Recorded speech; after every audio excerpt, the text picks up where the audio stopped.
Puji nama Tuhan. Ku tetap setia, biarlah ku tetap setia. Ketika badai tofan datang, ku tetap setia.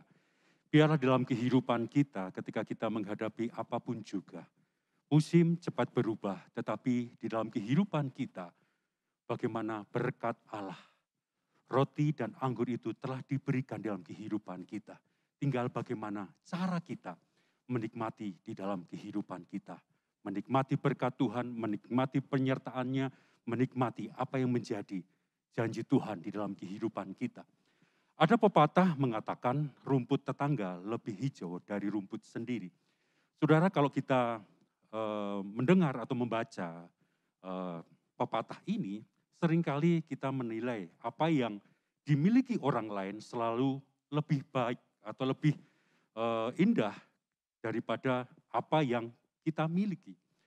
Seringkali kalau kita melihat pepatah ini atau membaca pepatah ini, kita akan timbul rasa apa? Membandingkan. Kenapa orang lain diberkati, aku tidak? Kenapa orang lain berkatnya kayaknya lebih besar daripada aku? Sehingga saudaraku, ketika kita ada perbandingan demikian, kita gampang kecewa. Kita gampang menghitung-hitung di hadapan Tuhan. Di dalam kehidupan kita, Tuhan telah menjanjikan atau Tuhan telah memberikan yang namanya roti itu dan anggur itu secara melimpah di dalam kehidupan kita. Kalau kita lihat saudaraku di dalam kebenaran daripada firman Tuhan, ada satu hal yang akan kita pelajari ketika Bapak Gembala mengkhotbahkan dalam minggu pertama, terus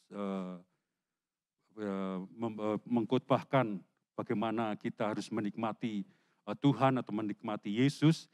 Dan khotbah tadi siang saudaraku juga ada satu rema yang saya tangkap, bagaimana berkat orang benar itu sudah dicurahkan di atas kepala kita.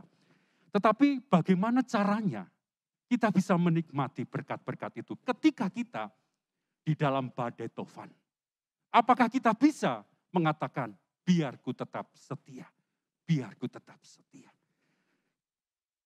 Kita akan melihat di dalam kebenaran firman Tuhan, di dalam pengkhotbah pasal yang ke-6, pengkhotbah pasal yang ke-6, ayat yang pertama sampai ayat yang kedua.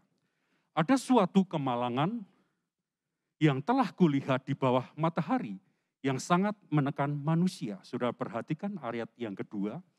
Orang yang dikaruniai Allah kekayaan, harta benda dan kemuliaan, sehingga ia tak kekurangan suatu pun yang diingininya. Tetapi orang itu tidak dikaruniai kuasa oleh Allah untuk menikmatinya, melainkan orang lain yang menikmatinya. Inilah kesia-siaan dan penderitaan yang pahit. Saudara, kalau kita melihat hal ini, bagaimana pepatah tadi ya, rumput tetangga lebih hijau dari rumput sendiri. Ternyata penulis atau penulis pengkhotbah, yaitu kalau kita tahu bagaimana ini adalah tulisan daripada Salomo. Nah, Salomo ini ternyata mengalami yang namanya tidak menikmati apa yang Tuhan beri di dalam kehidupannya. Kita tahu hikmatnya, kita tahu kekayaannya. Bahkan tadi siang bagaimana Salomo ini dijelaskan memiliki beberapa istri dan gundik. Kalau kita melihat hal ini di dalam pengkhotbah 6 ayat yang kedua, ini adalah pengalaman daripada penulis. Bagaimana kekayaan yang dia terima, bagaimana hal-hal yang diperhadapkan di dalam kehidupannya tidak bisa dia nikmati.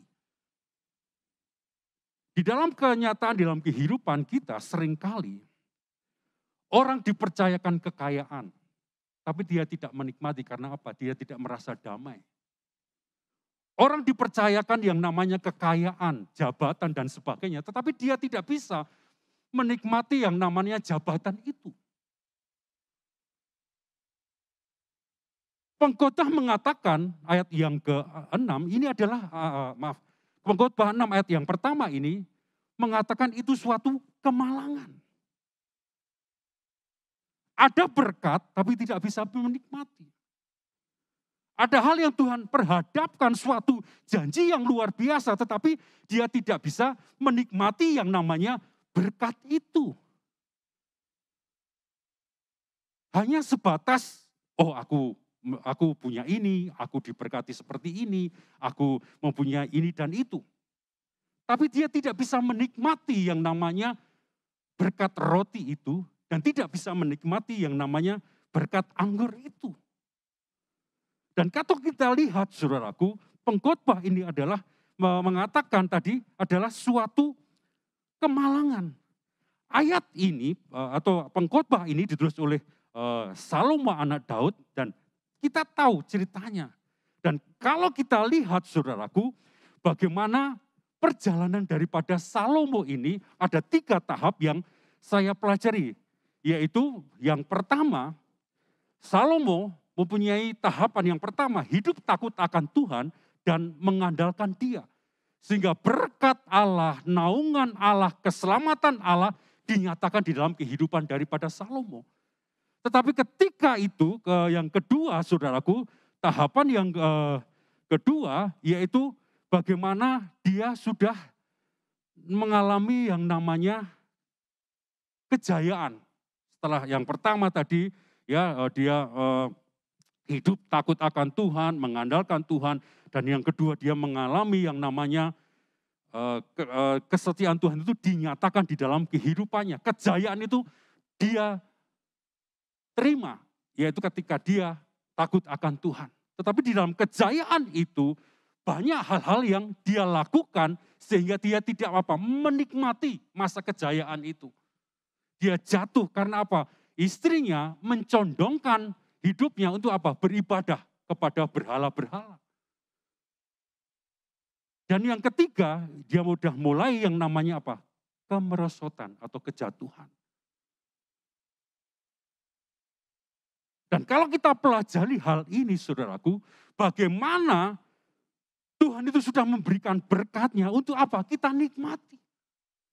Tetapi seringkali manusia diberkati oleh Tuhan yang seharusnya berkat itu mendekatkan dirinya kepada Tuhan. Justru berkat yang diterima itu menjauhkan dirinya kepada jauh daripada hadirat Tuhan. Ketika keadaan aman-aman saja, ketika keadaan damai-damai saja, dia jauh daripada Tuhan. Dia tidak bisa menikmati apa yang menjadi berkat Tuhan. Dia jauh karena dia merasa mampu. Dia jauh karena apa? Hidup ke atas dasar kebenaran diri sendiri. Tetapi kalau kita lihat tulisan daripada Salomo ini, kita mundur saudaraku, apa yang dia perlu dan ketika dia mengalami kejatuhan dan kerajaannya pecah menjadi 2, dia sadar saudaraku bahwa semuanya itu dia tidak bisa menikmati yang namanya berkat Tuhan. Dan dia perlukan di dalam Pengkhotbah 5 ayat yang ke-18. Pengkhotbah pasal 5 ayat yang ke-18 dikatakan demikian. Setiap orang dikaruniai Allah kekayaan dan harta benda dan kuasa untuk menikmatinya. Untuk menerima bahagianya dan untuk bersukacita dalam jerih payahnya. Juga itu pun karunia Allah. Rahasianya di sini saudaraku. Salomo menulis ya, semua dikatakan kekayaan, harta benda diberikan, tetapi ada rahasia yang luar biasa dikatakan apa saudaraku? Dan kuasa untuk menikmatinya. Ketika kita dipercaya Tuhan oleh sesuatu yang luar biasa, entah itu berkat Tuhan, entah itu kesehatan yang daripada Tuhan, entah itu damai sejahtera yang daripada Tuhan. Tapi kalau kita tidak punya yang namanya karunia, kuasa untuk menikmati, sia-sia saja. Manusia, orang bisa membeli arloji yang mahal, miliaran sekalipun, tetapi dia tidak bisa membeli waktu. Dia bisa membeli alat olahraga yang begitu luar biasa, tetapi dia tidak bisa membeli yang namanya apa? Kesehatan. Dia bisa membeli tempat tidur yang apa saudaraku yang mahal, tetapi dia tidak bisa membeli yang namanya lelap. Ini mengingatkan di dalam kehidupan kita. Bagaimana ketika kita menerima anugerah yang daripada Tuhan, entah itu kekayaan, entah itu kesehatan, entah itu apapun juga yang Tuhan percayakan di dalam kehidupan kita, kita membutuhkan yang namanya kuasa untuk menikmatinya. Dan yang bisa memberikan kuasa itu adalah Tuhan sendiri. Jadi ketika Tuhan mempercayakan kita kekayaan, ketika Tuhan mempercayakan kesehatan di dalam kehidupan kita, ketika kita sudah mempunyai yang namanya karunia, kuasa untuk menikmatinya, untuk apa? Mendekatkan kita kepada Tuhan yang sumber berkat itu, sumber kesehatan itu dinyatakan di dalam kehidupan kita.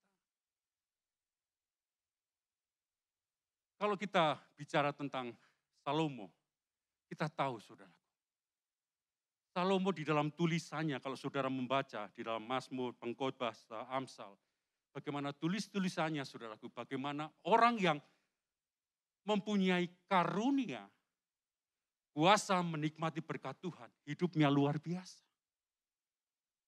Tapi pada saat malam hari ini, kita tidak mempelajari yang namanya Salomo, ini hanya pembukaan. Tetapi kita akan membahas atau kita mempelajari yang sedang kita pelajari bulan ini, yaitu tentang Yakub dan Esau. Ternyata saudaraku, Yakub pernah mengalami apa yang dialami oleh Salomo ini. Pertama, dia mempunyai kekayaan yang begitu banyak. Dia menerima yang namanya anugerah yang luar biasa. Kesulungan itu, hak kesulungan itu dia terima begitu luar biasa. Tetapi dia, hampir saja dia tidak bisa menikmati semuanya itu. Karena apa? Dia tidak minta karunia, kuasa untuk menikmati berkat Tuhan. Kalau kita mempelajari ya, akhir daripada atau awal daripada cerita tentang berkat hak kesulungan ini jatuh kepada Yakub, dan kita mempelajari saudara di dalam kitab Kejadian bagaimana setelah peristiwa Yakub ini diberkati untuk hak kesulungan, Esau menaruh dendam ya kepada Yakub dan apa? Berniat membunuh ya di dalam Kejadian 27 ayat yang ke-41. Dan dari situ Esau ini mulai ada dendam, kepingin membunuh, dan dia sudah tahu merencanakan ketika ayahnya Ishak meninggal, dan di saat itulah dia berencana untuk apa? Membunuh daripada Esau, saudaranya. Dan ketika Ishak dan Ribka menyuruh Yakub jangan mengambil istri dari Kanaan, dan dia menyuruh ya Yakub ini untuk ke Laban, ya saudara tiri ibunya. Esau mendengar bagaimana perempuan Kanaan tidak disukai oleh Ishak dan Ribka. Esau ini malah saudaraku karena sakit hatinya dia malah saudaraku istilahnya mempunyai sikap yang jarak atau sikap yang saudaraku, apa yang dilarang justru itu yang dilakukan oleh Esau. Apa yang dilarang oleh ayah dan ibunya justru dia lakukan. Dia mengambil istri ya dari kaum Ismail yang namanya Mahalat untuk menjadi istrinya. Dan cerita itu terus ya diceritakan terus di bagaimana Ishak mendapat pernyataan di dalam Kejadian 28 ayat 13 dan pada 15. Di situ ya di Betel, dia bagaimana pernyataan Allah, dia melihat penyertaan Allah, ada malaikat naik turun. Ini mengungkapkan bagaimana Yakub ini disertai oleh Tuhan. Ada hal yang Tuhan nyatakan di dalam kehidupan daripada Yakub selanjutnya. Dan sekian lama kita, kalau kita lanjut saudara ketika peristiwa Betel ini, sekian lama di keluarga daripada Laban, di dalam Kejadian 30 ayat yang ke-43, ya Kejadian 30 ayat yang ke-43, Tuhan menyatakan janjinya. Harta Yakub semakin hari semakin banyak ketika dia di dalam rumah Laban. Tetapi ketika itu ada perintah Tuhan untuk dia kembali ke daerahnya. Dan dia apa saudaraku? Dia takut untuk ketemu sama Esau. Dia takut dibunuh. Dia takut apa yang menjadi kesalahan dia kepada Yakub. Kepada Esau. Dan kalau kita lihat saudaraku, dan kita mulai pelajari Yakub ini, di dalam Kejadian, mari kita akan lihat di dalam Kejadian pasal yang ke-32, bagaimana Yakub ini tidak menikmati yang namanya, atau tidak mempunyai karunia menikmati, atau karunia kuasa untuk menikmati yang namanya berkat Tuhan.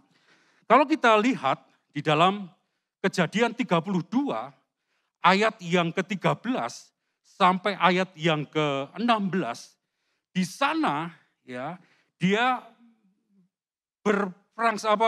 memikirkan bagaimana sebuah harta itu bisa menyelesaikan segala sesuatunya. Ayat yang ke-20 saudara perhati 20. Dan kamu harus mengatakan juga, hambamu Yakub sendiri ada di belakang kami. Sebab pikir Yakub, bagilah aku mendamaikan hatinya dengan persembahan yang diantarkan lebih dahulu. Kemudian barulah aku akan melihat mukanya. Mungkin ia akan menerima aku dengan baik. Jadi saudaraku, dia pikir ya, bagaimana persembahan itu bisa mendamaikan diri Yakub kepada Esau kakaknya. Yakub belum bisa atau belum mengerti yang namanya karunia, kuasa untuk menikmati. Dia mengandalkan kekayaannya untuk menyelesaikan segala sesuatu. Seringkali di dalam kehidupan manusia, penilaiannya seperti Yakub. Apa yang dia punya, berkat apa yang dia punya, bisa menyelesaikan segala sesuatu. Dia bisa beli kesehatan, dia bisa beli yang namanya damai sejahtera. Itu pikirnya. Orang seperti ini bukan orang yang menerima karunia kuasa menikmati berkat Tuhan. Ingat di dalam pengkhotbah tadi saudaraku, bagaimana Tuhan memberikan berkatnya, Tuhan memberikan karunia-Nya, dan Tuhan memberikan apa? Karunia kuasa untuk apa? Menikmati berkat Tuhan. Di dalam kehidupan kita, Tuhan percayakan kita apapun itu, kesehatan, kekayaan, keluarga, apapun itu. Biarlah di dalam kehidupan kita, karunia kuasa untuk menikmati berkat Tuhan itu ada dalam kehidupan kita. Sehingga kita apa? Bersyukur atas keluarga kita. Kita bersyukur atas kesehatan kita. Kita bersyukur atas damai sejahtera yang Tuhan beri dalam kehidupan kita. Karena apa? Karena ada karunia, kuasa menikmati di dalam kehidupan kita. Kalau kita tidak mempunyai karunia, kuasa untuk menikmati, kita gampang menganggap semuanya itu bisa diselesaikan dengan kekayaan. Bisa diselesaikan dengan uang yang kita terima dari Tuhan. Yakub hampir terjebak dalam hal ini. Dia katakan bagaimana persembahan itu bisa mendamaikan dirinya dengan kakaknya Esau. Dan dia mempunyai strategi. Yang pertama persembahan yang jalan di depan dia untuk ketemu sama Esau. Yang kedua keluarganya, baru dirinya di belakang sendiri. Taktik ini dia lakukan supaya apa? Dia terhindar dari yang namanya ancaman nyawa yang dia sedang hadapi. Seringkali dalam kehidupan kita, harta kekayaan kita punya, semuanya kita punya, tetapi ketakutan itu melingkupi ke dalam kehidupan kita. Takut akan masa depan, takut akan hal ini, takut mengambil keputusan dan sebagainya. Karena apa? Tidak mempunyai yang namanya karunia, kuasa menikmati berkat Tuhan. Padahal Tuhan nyatakan Tuhan itu sudah memberi karunia kuasa menikmati itu di dalam kehidupan kita. Kalau kita kembali ke kisah Yakub ini dan apa yang dia lakukan saudaraku. Kalau kita melihat tahap yang selanjutnya di dalam Kejadian 32 ayat yang ke-22 sampai ayat yang ke-32. Peristiwa atau di perikop sana dikatakan pergumulan Yakub dengan Allah. Dan di sini di dalam Kejadian 32 ayat 22 sampai ayat yang ke-32 pergumulan dengan Allah. Yakub artinya penipu. Tetapi di sini ketika dia bergumul dengan Tuhan dan Tuhan memberkati dan dia memenangkan pergumulan itu, dia diganti nama dengan nama apa? Israel. Yaitu apa? Pangeran Allah. Dan di situ jika ada saat dia menyeberang, dia sudah menyeberangkan keluarganya di seberang sungai Yabok dan dia kembali dan dia seorang diri. Yabok berarti mengosongkan. Tuhan membersihkan hidup daripada Yakub ini. Sehingga Yakub diganti nama dengan Israel, nama Israel.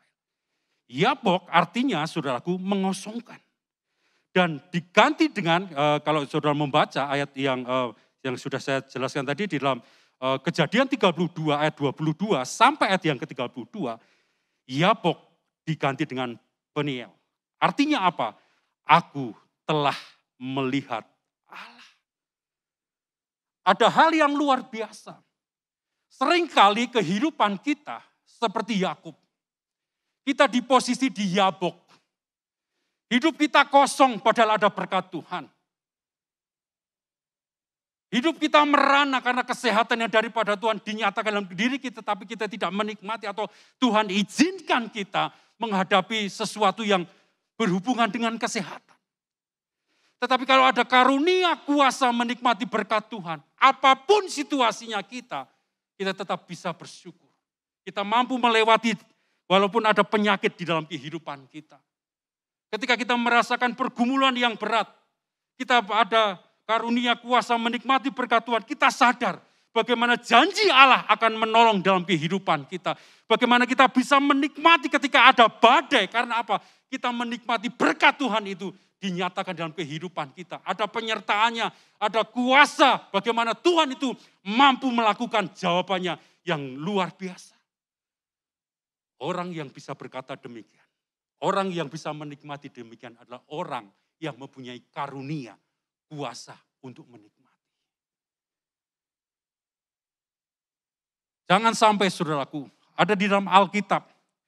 Saya teringat tadi juga minggu siang tadi Bapak Gembala telah mengungkapkan contoh ini, yaitu ada seorang pangeran, yaitu namanya Absalom. Dia anak daripada Daud dari istrinya Maakah. Kalau kita melihat di dalam 2 Samuel 14 ayat yang ke-25, kelebihan Absalom dari ujung kepala sampai ujung kaki begitu luar biasa. Rambutnya kalau dipotong dan ditimbang beratnya, kalau saya tidak salah ada 200 sikal. Merupakan kebanggaan pribadi. Kelebihan Salomo begitu luar biasa. Tetapi apa saudaraku di dalam 2 Samuel pasal 18 sampai ayat 2 Samuel 18 ayat 9 sampai 15, di sana ada kekurangan yang namanya Absalom. Selama 2 tahun dia tidak menghadap raja, padahal dia pangeran.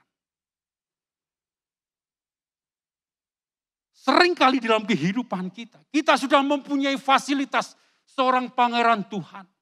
Ada hal yang luar biasa, berkat Allah, penyertaan Allah dinyatakan dalam kehidupan kita, tetapi kita tidak mempunyai hubungan pribadi dengan Tuhan.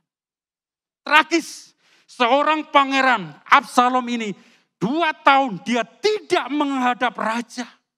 Arti kata Absalom adalah ayah damai. Sedangkan Yerusalem adalah kota damai.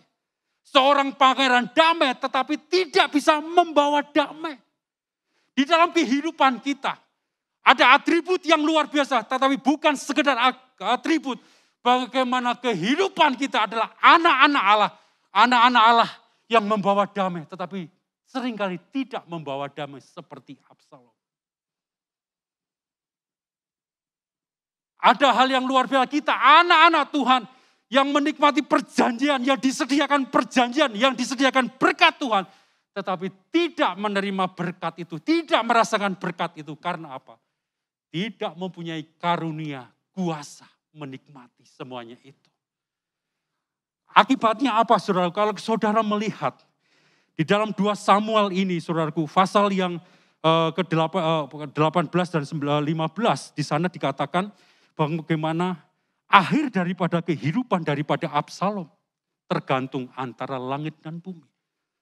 Rambut yang selama ini menjadi kebanggaan tersangkut di pohon tarbantin. Tersangkut atas kebenarannya sendiri. Tergantung antara langit dan bumi, ngambang. Di dalam kehidupan kita, kalau kita tidak mempunyai karunia, kuasa menikmati berkat Tuhan, kehidupan kita ngambang. Kita gampang kecewa. Kita gampang menyalahkan Tuhan. Kita gampang diombang-ambingkan oleh segala sesuatu keadaan dalam kehidupan kita. Musim bisa membuat kita terombang-ambing. Tapi apa yang terjadi saudaraku? Kalau kita kembali peristiwa daripada Yakub, ada perubahan yang luar biasa ketika dia menjadi pangerannya Allah. Ketika dia mempunyai karunia kuasa untuk menikmati berkat Tuhan. Apa perubahan apa yang dirasakan oleh Yakub ini? Yang pertama, di dalam Kejadian 33 ayat yang pertama sampai ayat yang ketiga. Dia sendiri yang di depan. Kalau dia mempunyai strategi sebelum mempunyai karunia untuk karunia kuasa menikmati berkat Tuhan, dia dulu di belakang. Karena apa? Menyelamatkan nyawanya. Dia membenarkan diri sendiri. Orang lain ya di istilahnya di depan untuk apa? Mati lebih dulu, tapi dia bisa lari. Itu strategi ketika dia belum mempunyai karunia kuasa menikmati berkat Tuhan. Tetapi ketika dia berjumpa di Peniel, saudaraku, apa yang terjadi? Ayat yang Kejadian 33 ayat 1 dan ayat yang ketiga. Dan ayat ketiga, saudara perhatikan, Kejadian 33 ayat yang ketiga. Dan ia sendiri berjalan di depan mereka. Apa saudaraku? Dia mimpin. Dengan apa? Keberanian yang daripada Tuhan. Karena apa? Dia menikmati berkat Tuhan. Dia kalau ada apa-apa, ada protek Allah, ada perlindungan Allah yang dia akan alami. Ini yang namanya mempunyai karunia, kuasa untuk menikmati berkat Tuhan. Dia tidak menyayangkan nyawanya, tetapi karena dia bisa mempunyai karunia itu untuk menikmati, sehingga dia berjalan di depan. Apapun yang terjadi, pertolongan Allah yang dinyatakan. Ada apapun yang terjadi di depan, dia percaya bagaimana firman Tuhan, bagaimana Allah sendiri akan melindungi di dalam kehidupannya. Perubahan yang pertama. Yang kedua, saudaraku, apa yang terjadi? Yang pertama tadi ada keberanian Allah atau bersama dengan Tuhan. Dia lakukan perkara yang besar. Yang kedua, di dalam Kejadian 33 ayat yang keempat. Tetapi Esau berlari mendapatkan dia, didekapnya dia, dipeluk lehernya, dan dicium dia. Lalu bertangis-tangislah mereka. Yang kedua, bagaimana berkat itu dia nikmati dan dia percaya bahwa kakaknya bisa berubah. Semua yang di dalam kehidupan kita, di dalam kendali Allah. Apapun musim dalam kehidupan kita ada di dalam kendali Tuhan. Dan Tuhan mampu mengubahnya. Seperti Tuhan mampu mengubah Esau. Perubahan yang ketiga di dalam Kejadian 33 ayat yang ke-8 dan ayat yang ke-9. Di sana dikatakan, saudaraku, hal yang luar biasa. Berkatalah Esau, apakah maksudmu dengan seluruh pasukan yang telah bertemu dengan aku tadi? Jawabnya, untuk mendapat kasih Tuanku. Perhatikan, tetapi kata Esau, aku mempunyai banyak adikku. Peganglah apa yang ada padaku. Ternyata Tuhan juga sudah mengubah daripada Esau. Yang tadinya ganas untuk membunuh adiknya Yakub, tapi Tuhan sudah rubah. Dia katakan, tidak, aku juga sudah mendapat berkat yang daripada Tuhan. Kalau saudara mundur, ayat yang di dalam Kejadian pasal yang ke-27, kita mundur dalam pasal yang ke-27, di dalam Kejadian pasal ke-27, di sana dikatakan mulai ayat yang ke-38. Kata Esau kepada ayahnya, hanya dekat, banyak berkat yang satu itukah yang ada padamu ya Bapa? Berkatalah aku ini juga, iya Bapa. Dan dengan suara keras menangisilah Esau. Lalu Ishak ayahnya menjawab, sesungguhnya tempat kediamu akan jauh dari tanah-tanah gemuk di bumi dan jauh daripada embun langit di atas. Engkau akan hidup dari pedangmu dan engkau akan menjadi hamba adikku. Tetapi akan terjadi kelak apabila engkau berusaha sungguh-sungguh, maka engkau akan melemparkan kuk itu daripada tengkukmu. Ternyata Esau juga berubah. Dia bisa menikmati namanya berkat Tuhan. Karena apa? Dia mempunyai karunia menikmati berkat Tuhan. Mungkin dia sudah mulai melepaskan pengampunan kepada adiknya.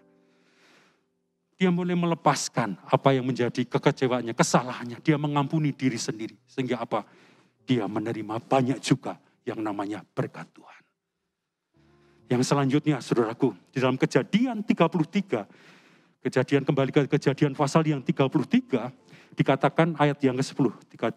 Kejadian 33 ayat 10. Tetapi kata Yakub, janganlah kiranya demikian, jika aku telah mendapat kasih-Mu, terimalah persembahanku ini dari tanganku, karena memang melihat muka-Mu adalah bagiku serasa melihat wajah Allah, dan engkau pun berkenan menyambut aku.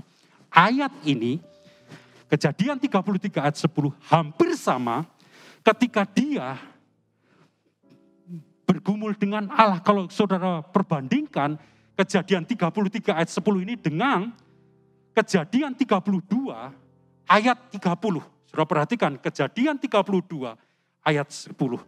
Yakub menamai tempat itu Peniel sebab katanya, aku telah melihat Allah berhadapan muka tetapi nyawaku tertolong. Ada hal yang hampir sama. Ketika di Peniel dia melihat Tuhan dan dia tertolong. Ketika dia melihat Esau, ada perubahan yang luar biasa dalam kehidupan Esau. Seperti dia melihat Allah. Dan dikatakan apa saudaraku? Bagiku serasa melihat wajah Allah dan engkau pun berkenan menyambut aku. Di Peniel dia tertolong. Dan ketika dia bertemu dengan Esau, dia saudaraku menerima anugerah yang luar biasa. Pelajaran daripada kisah ini saudaraku, bagaimana berkat itu telah dinyatakan dalam kehidupan kita. Yakub yang tadinya penipu, dirubah Tuhan menjadi Israel pangeran Allah. Esau yang tadinya begitu geramnya, hasratnya membunuh adiknya, tetapi Tuhan sanggup merubahkan segala sesuatunya. Apa yang terjadi? Dia bisa menikmati berkat Tuhan. Tidak. Dikatakan tidak, aku juga punya banyak. Dia katakan demikian. Dan pengalaman Peniel juga dia melihat kakaknya Esau.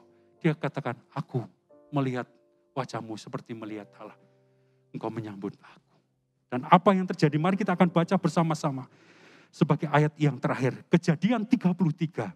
Ayat yang ke-11 menjadi tema pada saat malam hari ini. Sebab aku telah menerima yang namanya karunia. Itu. Kejadian 33 ayat 11. 1, 2, 3. Terimalah kiranya pemberian tanda salam ini. Yang telah kubawa kepadamu. Sebab Allah telah memberi dan mempunyai segala-galanya. Stop sampai situ. Sebab Tuhan memberikan karunia itu kepada Yakub. Sehingga apa? Dia bisa menikmati. Dia bisa menikmati hubungannya dia dengan Tuhan. Peristiwa di Peniel. Dia bisa menikmati hubungan keluarganya. Dipulihkan kembali. Yakub dipulihkan. Esau dipulihkan. Dalam kehidupan kita, seringkali kita diperhadapkan dengan hal-hal yang tidak kita rencanakan. Tapi percaya bahwa berkat Allah itu tetap dinyatakan di dalam kehidupan kita. Apapun musim kita, apapun keadaan kita. Di dalam Filipi 1 ayat yang ke-18. Ketika Rasul Paulus dipenjara, dia menulis rasa sukacita. Dia bisa menikmati yang namanya berkat yang daripada Tuhan. Karunia kuasa menikmati berkat Tuhan. Walaupun dia di penjara, apa yang terjadi? Firman Allah tetap diberitakan oleh murid-muridnya. Ada hal yang luar biasa yang Tuhan nyatakan. Kalau Tuhan sudah percayakan berkat yang luar biasa di dalam kehidupan saudara. Minta kepada Tuhan karunia, kuasa, menikmati. Kalau kita lihat kerinduan Allah kepada Abraham, kalau kita melihat di dalam Kejadian ya bagaimana Allah itu ingin memberkati Abraham menjadi bapa bangsa yang besar, memberkati dia. Dan apa yang terjadi? Dan menjadi berkat. Tuhan mau di dalam kehidupan kita diberkati Tuhan, kita menikmati berkat Tuhan, kita salurkan menjadi berkat. Ada hal yang luar biasa. Orang yang demikian adalah orang yang mempunyai karunia, kuasa, menikmati. Di dalam situasi apapun juga, karunia, kuasa menikmati berkat Tuhan itu menjadi tameng atau menjadi kekuatan di dalam kehidupan kita. Aku mempunyai pergumulan seperti ini. Aku menghadapi tentang kesehatan, tetapi pembelaan Allah di dalam kehidupan kita, kuasa menikmati berkat Tuhan itu akan mengingatkan dalam kehidupan kita. Allah bertanggung jawab atas kehidupan kita. Dia memberikan kesehatannya, dia memberikan proteknya, dia memberkati kehidupan kita. Haleluya.